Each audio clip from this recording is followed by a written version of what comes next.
The call came on a Tuesday morning while I was reviewing quarterly reports for my investment portfolio. Mom sounded more excited than I'd heard her in months. "Jessica, honey, I have the most wonderful news." "What's that, Mom?" "Your father and I finally did it. We sold the house. We can afford that Mediterranean cruise we've been dreaming about for years." I set down my coffee, trying to process what she'd just said. "You sold the house?" "Yes. The realtor said we got top dollar for it. $485,000. Can you believe it? When we bought it in 1985, we only paid $78,000. That's quite an appreciation," I said carefully. "The new owners are a lovely young couple with twin boys. They're so excited about the backyard and that big oak tree you used to climb. Remember how you'd hide up there when you were upset?" I remembered. I also remembered the foreclosure notice that had arrived 3 years ago, the one my parents had been too proud to tell me about.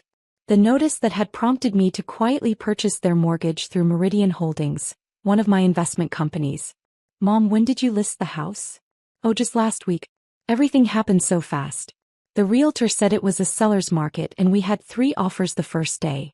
Your father was so proud, he kept saying we were finally free to live the retirement we deserved." My chest tightened. "Mom, did you work with a real estate attorney on this?" "Of course, sweetheart. We're not naive. Though I have to say there was some confusion about the title. The lawyer kept asking questions about some investment company that apparently held our mortgage. But we sorted it all out." "No, they hadn't sorted it out. They couldn't sell a house they didn't own." "Jessica, are you there?" "I'm here, Mom. When is your cruise?" "We leave in 2 weeks. 12 days through Italy, Greece and Turkey. Your father already bought new camera equipment. He's planning to document every sunset." I could hear Dad in the background, probably poring over cruise brochures and travel guides. They sounded happier than they had in years. "That sounds amazing. I'm really happy for you both." "Thank you, honey. I know the house holds a lot of memories for you, but it's time for us to start a new chapter. At our age, we don't need all that space and maintenance." After we hung up, I sat staring at my phone.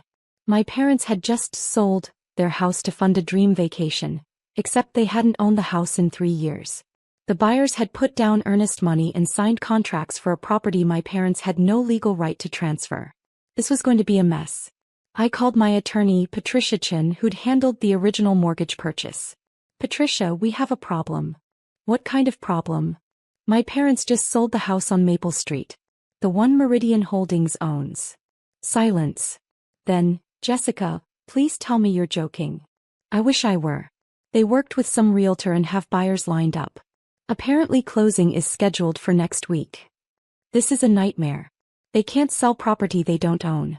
The buyers could sue for fraud, the realtor could lose their license, your parents could face criminal charges." My stomach dropped. Criminal charges. Selling property you don't legally own, especially for hundreds of thousands of dollars, can absolutely result in fraud charges. I rubbed my temples thinking, "Patricia, what options do we have?" "Well, technically you could sell the house to the buyers yourself and let your parents keep the proceeds. But Jessica, this sets a dangerous precedent. What happens when they run out of cruise money and try to sell the house again?" He had a point. My parents were 67 and 69 years old respectively. Dad had worked as a high school history teacher for 40 years and Mom had been a librarian. They'd saved diligently but had been hit hard by medical expenses when Dad needed heart surgery 2 years ago. The foreclosure notice had arrived 6 months later. I'd bought their mortgage not to profit from them but to protect them. I'd planned to eventually transfer ownership back to them once their finances stabilized. But they'd never asked for help and I'd never figured out how to offer it without damaging their pride. "Let me think about this," I told Patricia. "In the meantime, can you contact the buyer's attorney and explain the situation?" "I'll handle it delicately, but Jessica, this is going to come out. Your parents will have to know what happened." That evening I drove to my parents' house, my house technically, for our weekly dinner. They were practically glowing with excitement. "Jessica." Mom hugged me at the door. "Come see what we've packed for the cruise." The dining room table was covered with new clothes, guidebooks and travel accessories. Dad emerged from the bedroom carrying a suitcase. "Look at this," he said proudly, showing me packing cubes and travel adapters. "Your mother has us organized like a military operation." "I can see that. You two are really excited about this trip." Sweetheart, we've been dreaming about this for 15 years, Mom said. Every year we'd say, next year we'll take that cruise. But something always came up. Car repairs, house maintenance, medical bills. But now we're free. Dad added. No mortgage payment, no property taxes, no worrying about the roof or the furnace. We can just enjoy our retirement. They looked so happy. So relieved. The stress lines that had appeared after Dad's surgery were gone, replaced by genuine excitement about their future. I couldn't bring myself to ruin it. The house sale went smoothly? I asked. Oh, mostly, Mom waved her hand. There was some paperwork confusion about the mortgage company. Apparently it was sold to some investment firm a few years ago, and the lawyers had to do extra research to clear the title. But everything worked out? The realtor assured us it's all standard, Dad said. These big investment companies buy and sell mortgages all the time. As long as we made our payments, which we always did, there's no problem transferring ownership. They had made their payments. Every month for 3 years, they'd been paying the mortgage directly to Meridian Holdings without realizing they were paying their daughter. My phone buzzed with a text from Patricia. Spoke with buyer's attorney. Closing postponed indefinitely pending title resolution. Buyers are confused but cooperative. Jessica, is everything all right? Mom asked, noticing me checking my phone. Just work stuff. Mom, can I ask you something? Of course. Are you and Dad financially comfortable? I mean, after the house sale and with retirement. Mom and Dad exchanged a glance. Honestly, sweetheart, Dad said, we're better than we've been in years. The house sale gave us enough to pay for this cruise and still have a nice cushion for emergencies. Plus, Mom added, without the house expenses, our Social Security and pensions will cover everything we need in the retirement community. Retirement community? Oh yes. We forgot to mention, we put a deposit down on a lovely place called Sunset Gardens. It's a 55-plus community with a pool, activities, even a library where I might volunteer.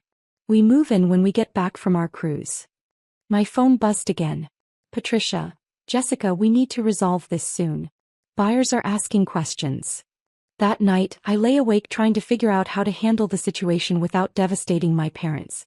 They'd made plans based on money they thought they had from a house they thought they owned.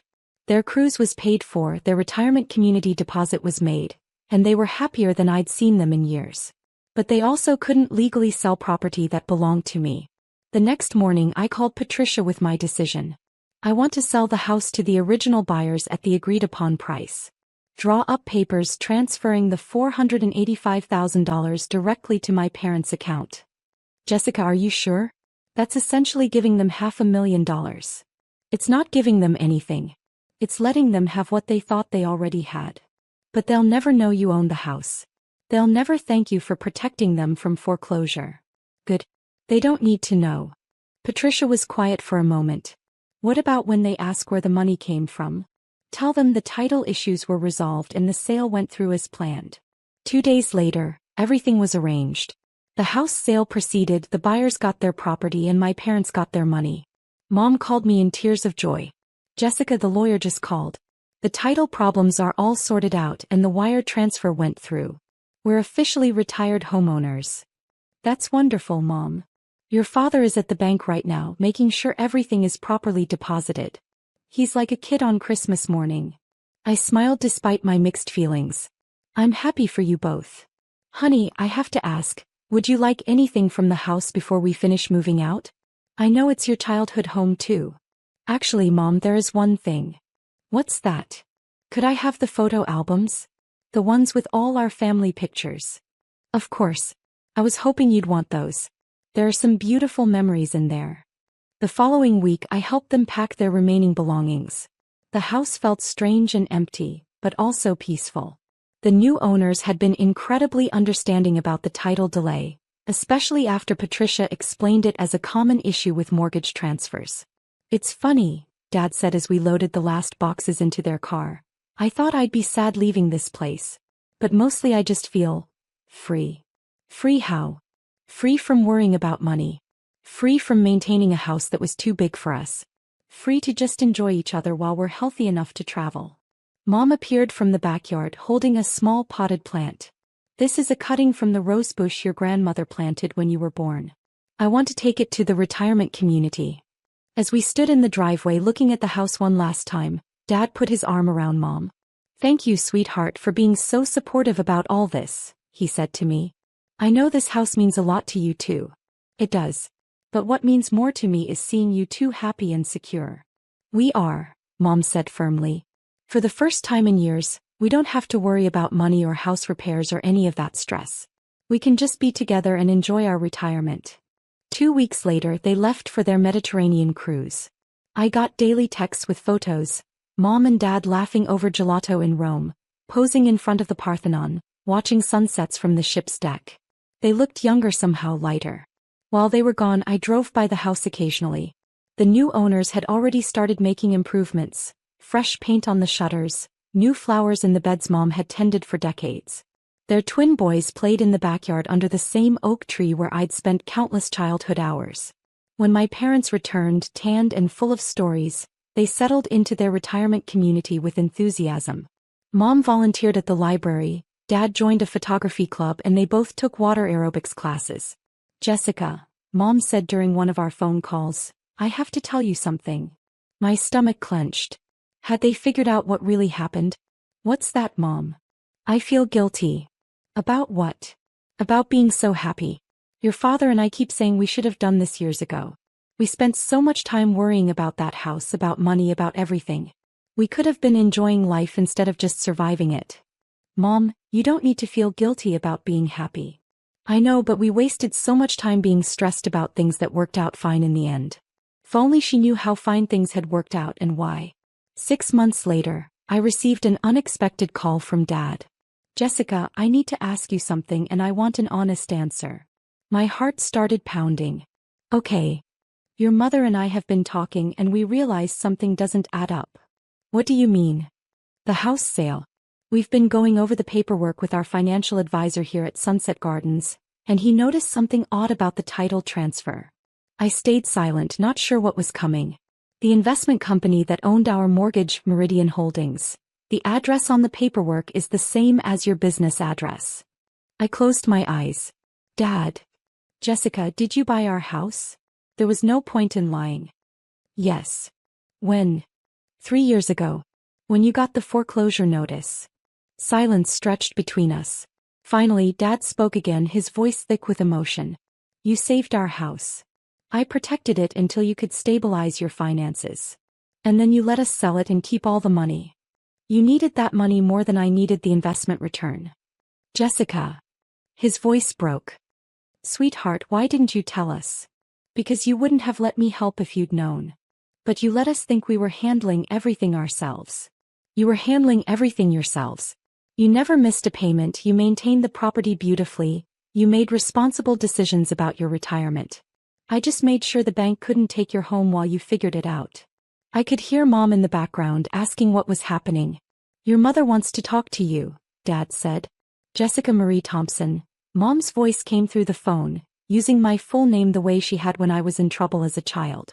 "Did you buy our house without telling us?" "Yes, ma'am." "And you've been letting us pay you rent for 3 years?" "You were paying your mortgage, same as always." "But we were paying it to you." "You were paying it to Meridian Holdings, a legitimate investment company." "That you own." "That I own, yes." Mom was quiet for a long moment. "Jessica, how much money did you lose on this?" "I didn't lose anything, Mom. I made sure you could keep your home and eventually got a fair return when you were ready to sell. But you could have invested that money in something more profitable."